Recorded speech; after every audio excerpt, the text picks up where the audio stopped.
Hello and welcome back to GPSC learning.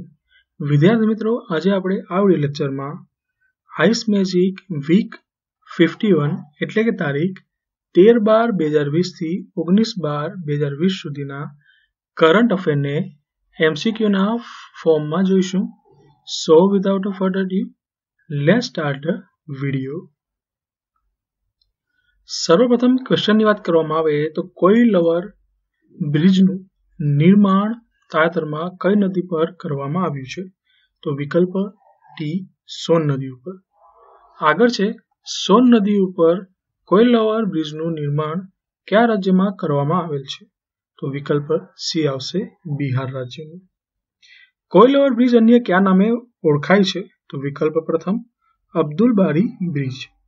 बराबर। अब्दुल बारी कोण हता? तो के विकल्प सी आवशे समाज सुधारक हता। कई नदीओना संगम स्थल सोनपुर खाते एशियानो सौथी मोटो पशु मेळो योजाय छे? तो विकल्प बी सोन अने गंगा। तायतरमा केटलामी इंडिया वोटर इम्पेक्ट समिटનું आयोजन करवामां આવ્યું હતું? तो विकल्प सी आवशे 5। नमामि गंगे प्रोजेक्टની શરૂઆત કયા વર્ષે કરવામાં આવી હતી? વિકલ્પ પ્રથમ 2014 માં। તાયતરમાં કઈ કંપનીએ ભારતમાં વિશ્વના પ્રથમ સેટેલાઇટ આધારિત નેરોબેન્ડ ઇન્ટરનેટ ઓફ થિંગ્સ IoT ની જાહેરાત કરી હતી?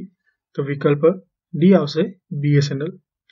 જીપીઆરએસ નું પૂરું નામ શું છે? તો જીપીઆરએસ નું પૂરું નામ છે જનરલ પેકેટ રેડિયો સર્વિસ। આગળ વધીએ। રાષ્ટ્રીય ઉર્જા સંરક્ષણ દિનની ઉજવણી ક્યારે કરવામાં આવે છે? વિકલ્પ સી 14 ડિસેમ્બર।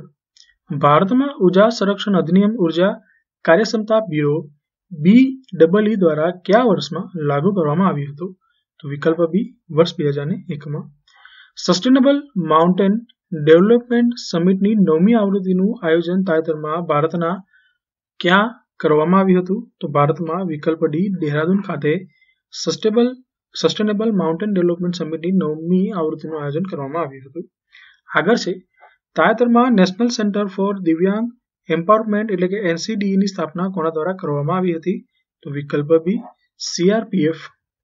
તાયતરમાં CRPF દ્વારા સ્થાપવામાં આવેલ નેશનલ સેન્ટર ફોર દિવ્યાંગ એમ્પાવરમેન્ટ કયા રાજ્યમાં સ્થિત છે? તો વિકલ્પ પ્રથમ તેલંગાણા। દેશમાં વિકલાંગ વ્યક્તિના જીવનમાં સુધારો લાવવા માટે right of person with disability act કયા વર્ષમાં ઘડવામાં આવ્યું હતું? તો વિકલ્પ બી આવશે વર્ષ 2016 માં। તાયતરમાં વર્ષ 2020 માં માટેનો રામાનુજન પુરસ્કાર કોને એનાયત કરવામાં આવ્યો હતો? તો વિકલ્પ પ્રથમ આવશે ડોક્ટર કેરોલિના રાજુઓ। આગળ વધીએ। રામાનુજન પુરસ્કારના સંદર્ભમાં ખોટું વિધાન જણાવવાનું છે? તો વિકલ્પ ડી ખોટું છે। શું છે? તો કે આજ દિન સુધી કુલ 5 ભારતીય ગણિતશાસ્ત્રીઓને રામાનુજન પુરસ્કાર મળી ચૂક્યા છે, તે ખોટું છે। અહીં 3 ભારતીયોને આ ગણિતશાસ્ત્રીઓને આ પુરસ્કાર મળ્યો છે। સર્વપ્રથમ આ પુરસ્કાર મળવાની શરૂઆત 2005 માં થઈ હતી। બરાબર, તે પણ તમારે ધ્યાનમાં રહેવું। એના સિવાયના જે આ યોગ્ય વિધાન છે તેની વાત કરી લઈએ તો આ પુરસ્કાર યુવા ગણિતશાસ્ત્રીઓને એનાયત કરવામાં આવે છે। યુવા પુરસ્કાર એટલે કે 20 વર્ષ 22 વર્ષના ના, તો કે 45 વર્ષથી ઓછી ઉંમરના। બરાબર। આગળ છે કે આ પુરસ્કાર અંતર્ગત આપવામાં આવતું ફંડ એલબેલ ફંડના માધ્યમથી પ્રદાન કરવામાં આવે છે। આગળ છે કે રામાનુજન પુરસ્કાર મેળવનાર પ્રથમ ભારતીય વ્યક્તિ કોણ હતા? તો કે રામદોરાઈ સુજાતા હતા। બરાબર છે। હવે આપણે 3 વ્યક્તિની વાત કરીએ, એમાંથી એક થઈ ગયા રામદોરાઈ સુજાતા। બીજા બે કોણ છે તેની વાત કરી લઈએ। તો પ્રથમ 2006 માં થઈ ગયા રામદોરાઈ સુજાતા। બરાબર। 2015 માં હતા અમલેન્દુ કૃષ્ણ અને 2018 માં હતા રીતબાધા મુનશી। બરાબર। આગળ વધીએ તો ચાબાર બંદર કયા દેશમાં સ્થિત છે? તો શું આવશે? બહુ ઈઝી ક્વેશ્ચન છે, એનો આન્સર બહુ ઈઝી છે, તો કે વિકલ્પ બી ઈરાનમાં। આગળ છે યુનેસ્કો કયા વર્ષથી રચનાત્મક અર્થવ્યવસ્થાના ક્ષેત્રમાં શેખ મુજીબુર રહેમાનના નામ પરથી આંતરરાષ્ટ્રીય પુરસ્કાર શરૂ કરશે? તો કે વિકલ્પ ડી વર્ષ 2021। મુજીબુર રહેમાન કોણ હતા? તો કે શેખ મુજીબુર રહેમાન એ બાંગ્લાદેશના ફાઉન્ડિંગ ફાધર હતા। બરાબર છે। આગળ વધીએ। રચનાત્મક અર્થવ્યવસ્થાનો ખ્યાલ સૌપ્રથમ કોના દ્વારા આપવામાં આવ્યો હતો? તો વિકલ્પ પ્રથમ આવશે જ્હોન હોકિન્સ દ્વારા। આગળ વધીશું તો નેશનલ ગ્રીન ટ્રિબ્યુનલમાં એક્સપર્ટ મેમ્બર પદે તાજેતરમાં ગુજરાત કેડરના કયા અધિકારીની નિમણૂક કરવામાં આવી હતી? તો વિકલ્પ બી આવશે ડોક્ટર અરુણકુમાર વર્મા. તમે અહીં અરુણકુમાર વર્મા સાહેબને જોઈ શકો છો, જે ગુજરાત કેડરના આઈએફએસ છે અને 1996 બેચના આઈએફએસ અધિકારી છે. ગુજરાતમાંથી આ પદે પહોંચનાર તેઓ પ્રથમ અધિકારી પણ બન્યા છે, તે પણ તમારે અહીં ધ્યાનમાં લેવું. આગળનો ક્વેશ્ચન છે કે નવી quarterly return and monthly payment scheme અંતર્ગત કરદાતાઓએ આખા વર્ષમાં કેટલા રિટર્ન ફાઇલ કરવાના રહેશે? તો વિકલ્પ સી છે 4. આગળ છે international federation of red cross and red crescent societies એટલે કે IFRC નું મુખ્ય મથક કયું છે? તો વિકલ્પ પ્રથમ આવશે જીનીવા.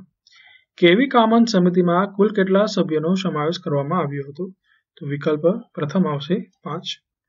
આગળ છે કેવી કામત કઈ બેંકના CEO હતા?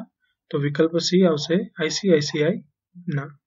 આગળ છે કેવી કામત સમિતિએ કુલ કેટલા તણાવવાળા ક્ષેત્રોની ઓળખ કરી હતી? તો વિકલ્પ બી 26. આગળ છે એડવાન્સ ટોર્ડ આર્ટિલરી ગન સિસ્ટમ એટલે કે એટેક્સ ભારત કયા દેશ પાસેથી આયાત કરશે? તો વિકલ્પ ડી ઇઝરાયલ. તાજેતરમાં ભારતીય નેવી માટે લોન્ચ કરાયેલ હિમગીરી શિપ કયા પ્રોજેક્ટ અંતર્ગત તૈયાર કરાયું હતું? તો વિકલ્પ સી આવશે પ્રોજેક્ટ 17A. પ્રોજેક્ટ 17A અંતર્ગત હિમગીરી નામના શિપને તાજેતરમાં કઈ નદીમાં ઉતારવામાં આવ્યું હતું?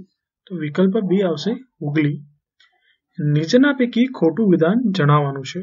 તો વિકલ્પ ડી ખોટું છે. શું છે? તો કે નીલગિરી ક્લાસના ફ્રીગેટોના નામ ભારતમાં નદીઓ પરથી રાખવામાં આવ્યા છે, તે ખોટું છે. અહીં નીલગિરી ક્લાસના ફ્રીગેટોના નામ ભારતીય નદીઓ નહીં પરંતુ પહાડો પરથી રાખવામાં આવ્યા છે. એના સિવાયના એબીસી યોગ્ય છે તેની પણ વાત કરી લઈએ. તો કે garden reach ship builders and engineers એટલે કે GRAC દ્વારા ભારતીય નૌસેના માટે હિમગીરી નામના જહાજનું લોન્ચિંગ કર્યું હતું. બરાબર. બી છે કે પ્રોજેક્ટ 70A અંતર્ગત ભારતીય નૌસેનાને કુલ 7 અદ્યતન ફ્રીગેટ આપવામાં આવશે. ફ્રીગેટ એ એક પ્રકારનું યુદ્ધ જહાજ છે. બરાબર. આ ત્રણ યોગ્ય છે અને અહીં નદીઓ નહીં પરંતુ પહાડ આવશે એટલે આ પણ યોગ્ય થઈ જશે. બરાબર. આગળ વધીએ. તો આગળનો ક્વેશ્ચન છે કે વિજય દિવસની ઉજવણી ક્યારે કરવામાં આવે છે? તો વિકલ્પ બી આવશે 16 ડિસેમ્બરના રોજ. એના જેવો જ ક્વેશ્ચન છે અને કન્ફ્યુઝિંગ છે. તો કે કારગિલ વિજય દિવસ ક્યારે ઉજવણી કરવામાં આવે છે? તો યાદ રાખો કે કારગિલ વિજય 26 જુલાઈ એટલે કે વિકલ્પ ડી આવશે. બરાબર. આ જે વિજય દિવસ છે એ 1971માં પાકિસ્તાન સાથેના યુદ્ધની વાત કરવામાં આવી છે. તેમાં જે ભારતનો વિજય થયો હતો તેની યાદમાં આ ઉજવણી કરવામાં આવે છે અને 26 જુલાઈના રોજ કારગિલ વિજય દિવસ કે જે 1999માં થયો હતો એના માટે છે. બરાબર. આગળ વધીએ તો વડાપ્રધાન શ્રી નરેન્દ્રભાઈ મોદીએ વિશ્વના સૌથી મોટા હાઇબ્રિડ રિન્યુએબલ એનર્જી પાર્કનો વર્ચ્યુઅલ શિલાન્યાસ કયા રાજ્યમાં કર્યો હતો? તો વિકલ્પ બી આવશે ગુજરાત. કચ્છના ખાવડા ખાતે નિર્માણ પામનાર વિશ્વના સૌથી મોટા રિન્યુએબલ એનર્જી પાર્કની ઉર્જા ઉત્પન્ન કરવાની ક્ષમતા કેટલી હશે? તો વિકલ્પ પ્રથમ આવશે 30 ગીગાવોટ. કચ્છના માંડવી ખાતે દૈનિક કેટલા લીટરની ક્ષમતાનો ડિસેલિનેશન પ્લાન્ટ સ્થાપવામાં આવશે? તો વિકલ્પ પ્રથમ આવશે 10 કરોડ લીટર. બરાબર. આગળ છે કે મિયાવાકી નામની વનીકરણ પદ્ધતિ મૂળભૂત કયા દેશમાં વિકસાવવામાં આવી હતી? તો વિકલ્પ સી આવશે જાપાન. આગળ છે ઇન્ડિયા ઇન્ટરનેશનલ સાયન્સ ફેસ્ટિવલ એટલે કે ISSF ની 6ઠ્ઠી આવૃત્તિની થીમ શું છે? તો વિકલ્પ બી આવશે science four self reliant India and welfare. બરાબર. આગળના ક્વેશ્ચનની વાત કરવામાં આવે તો Gujarat land grabbing prohibition act 2020 અંતર્ગત મળતી ફરિયાદોની ચકાસણી માટે કોની અધ્યક્ષતામાં કમિટીની રચના કરવામાં આવશે? તો વિકલ્પ પ્રથમ આવશે જિલ્લા કલેક્ટર. સેકન્ડ છે the Gujarat land grabbing prohibition act 2020 અન્વયે ગુનેગાર દોષિત ઠરે તો ઓછામાં ઓછી અને વધુમાં વધુ કેટલા વર્ષની કેદની સજાની જોગવાઈ છે? વિકલ્પ સી આવશે ઓછામાં ઓછા 10 વર્ષ અને વધુમાં વધુ 14 વર્ષ. આગળ છે ગુજરાત રાજ્યની કઈ એપ્લિકેશને તાજેતરમાં સમગ્ર દેશમાં પ્રથમ નંબર મેળવ્યો હતો? તો વિકલ્પ ડી આવશે ગુજકોપ. આગળ છે CCTNS પ્રોજેક્ટ કેન્દ્ર સરકારના કયા મંત્રાલય અંતર્ગત કાર્ય કરે છે? તો વિકલ્પ બી આવશે ગૃહ મંત્રાલય. ફાઇનાન્શિયલ સ્ટેબિલિટી એન્ડ ડેવલપમેન્ટ કાઉન્સિલની તાજેતરમાં કેટલામી બેઠક યોજાઈ હતી? તો વિકલ્પ બી આવશે 23મી. આગળ છે કે ફાઇનાન્શિયલ સ્ટેબિલિટી એન્ડ ડેવલપમેન્ટ કાઉન્સિલના સભ્ય માટે નીચેના પૈકી કોનો સમાવેશ થતો નથી? તો વિકલ્પ ડી આવશે નાણાં મંત્રીનો સમાવેશ થતો નથી. માનવ વિકાસ સૂચકાંક HDI 2020માં ભારત કેટલામાં ક્રમે આવ્યું છે? તો વિકલ્પ સી આવશે 131. 2019માં કયા ક્રમે રહ્યું હતું? તો કે 129. એટલે આ આવશે 2 ક્રમનો ઘટાડો થયો છે. આગળ વધીએ. માનવ વિકાસ અહેવાલ કોના દ્વારા બહાર પાડવામાં આવે છે? તો વિકલ્પ પ્રથમ આવશે યુનાઇટેડ નેશન્સ ડેવલપમેન્ટ પ્રોગ્રામ દ્વારા. બરાબર. આગળના ક્વેશ્ચન તરફ વધીએ. તો માનવ વિકાસ સૂચકાંક 2020 અંતર્ગત વિશ્વમાં પ્રથમ ક્રમે કયો દેશ રહ્યો છે? તો વિકલ્પ બી નોર્વે. માનવ વિકાસ અહેવાલ 2020 અનુસાર ભારતમાં સાક્ષરતા દર કેટલો છે? તો વિકલ્પ પ્રથમ આવશે 74. માનવ વિકાસ અહેવાલ 2020ની થીમ શું હતી? તો કે વિકલ્પ સી હ્યુમન ડેવલપમેન્ટ એન્ડ એન્થ્રોપોકેન. આગળ વધીએ. બ્રાન્ડ ઇન્ડિયા મિશન કયા મંત્રાલય અંતર્ગત ચલાવવામાં આવે છે? તો વિકલ્પ પ્રથમ આવશે વાણિજ્ય અને ઉદ્યોગ મંત્રાલય. આગળનો ક્વેશ્ચન છે કે ભારતનું પ્રથમ મેરીટાઈમ થિયેટર કમાન્ડ કયા વર્ષમાં લોન્ચ થશે? તો વિકલ્પ પ્રથમ આવશે વર્ષ 2021માં. બરાબર. આગળનો ક્વેશ્ચન છે કે આંતરરાષ્ટ્રીય પ્રવાસી દિવસની ઉજવણી ક્યારે કરવામાં આવે છે? તો વિકલ્પ બી આવશે 18 ડિસેમ્બર. આ વર્ષની આ આંતરરાષ્ટ્રીય પ્રવાસી દિવસની થીમ શું હશે? તો કે વિકલ્પ પ્રથમ રીઇમેજિંગ હ્યુમન મોબિલિટી. આગળ વધીએ. ચિલ્હાટી હલ્દીબારી રેલવે લિંક તાજેતરમાં ભારતે કયા દેશ સાથે 55 વર્ષ બાદ શરૂ કરી હતી? તો વિકલ્પ ડી આવશે બાંગ્લાદેશ. ઓફશોર પેટ્રોલ વેસલ સક્ષમ તાજેતરમાં કોના દ્વારા લોન્ચ કરવામાં આવ્યું હતું? તો વિકલ્પ બી ગોવા શિપયાર્ડ્સ લિમિટેડ દ્વારા. આગળ છે સ્વદેશી ઓફશોર પેટ્રોલ પ્રોજેક્ટ અંતર્ગત ઇન્ડિયન કોસ્ટગાર્ડ માટે કેટલા શિપ શરૂ કરવામાં આવી રહ્યા છે? તો વિકલ્પ ડી આવશે 5. North eastern region power system improvement project વિશે ખોટું વિધાન જણાવો. તો વિકલ્પ ડી આવશે કે તેને વિશ્વ બેંક અને ભારત સરકાર દ્વારા 75:25ના ગુણોત્તરમાં ભંડોળ આપવામાં આવે છે. જે વિધાન અયોગ્ય છે. અહીં 75:25 નહીં પરંતુ 50% એટલે કે 50-50% ગુણોત્તરમાં ભંડોળ આપવામાં આવે છે. કોના દ્વારા? તો કે વિશ્વ બેંક અને ભારત સરકાર દ્વારા. એના સિવાયના 3 તો યોગ્ય છે. તો કે north eastern region power system improvement project એ વીજ મંત્રાલય હેઠળની એક કેન્દ્રીય યોજના છે.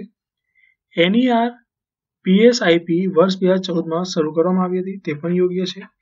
અને NERPSIP નો અમલ પાવર ગ્રીડ દ્વારા કરવામાં આવી રહ્યો છે. બરાબર. આ ત્રણેય યોગ્ય છે અને અહીં ગુણોત્તર ખોટું છે. અહીં 50% આવે, તે પણ તમારે ધ્યાન લેવું પડશે. આગળ છે પ્રોજેક્ટ લૂન અંતર્ગત બલૂનો કયા આવરણમાં તરતા મૂકવામાં આવ્યા છે? તો કે વિકલ્પ પ્રથમ સ્ટ્રેટોસ્ફિયરમાં બલૂનો મૂકવામાં આવ્યા છે. આગળનો ક્વેશ્ચનની વાત કરીએ તો ગોવા મુક્તિ દિન ક્યારે ઉજવવામાં આવે છે? તો વિકલ્પ પ્રથમ 19 ડિસેમ્બર. ગોવા, દમણ, દીવને પોર્તુગીઝો પાસેથી મુક્ત કરાવવા માટે ઓપરેશન વિજય ક્યારે હાથ ધરવામાં આવ્યું હતું? તો વિકલ્પ બી આવશે 19 ડિસેમ્બર 1961માં.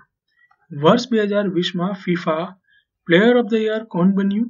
તો કે વિકલ્પ સી રોબર્ટ લેવાન્ડોવસ્કી. આગળ છે ફીફાનું મુખ્ય મથક કયા દેશમાં આવેલું છે? તો વિકલ્પ D Switzerland. Human freedom index 2020ની યાદીમાં ભારત કેટલામાં ક્રમે રહ્યું છે? તો વિકલ્પ પ્રથમ 111માં. હ્યુમન ફ્રીડમ ઇન્ડેક્સ 2020માં પ્રથમ નંબરે કયો દેશ રહ્યો છે? તો વિકલ્પ બી આવશે New Zealand. UNEP 2020 young champions of the earth એવોર્ડમાં નામાંકિત થનાર ભારતીયનું નામ જણાવો. તો વિકલ્પ પ્રથમ વિદ્યુત મોહન. નેતાજી સુભાષચંદ્ર બોઝની 125મી જન્મ જયંતિ પર ભારતમાં ક્યાં સુભાષચંદ્ર બોઝનું મ્યુઝિયમ બનાવવામાં આવશે? તો વિકલ્પ સી આવશે કલકત્તા ખાતે. વર્ષ 2021માં G7 સમિટનું આયોજન કયા દેશમાં કરવામાં આવશે? તો કે વિકલ્પ ડી UK. નીચેના પૈકી કયો દેશ G7નો સભ્ય દેશ નથી? તો વિકલ્પ સી રશિયા એ G7નો સભ્ય નથી. રશિયા G8નો સભ્ય હતો, પરંતુ યુક્રેનના ક્રિમિયાને કબજાવી લેવાના કારણે રશિયાને આ G7 દેશો દ્વારા કાઢી મૂકી અને G7 કન્ટ્રી બન્યા. બરાબર, એ પણ તમારે ધ્યાનમાં લેવું.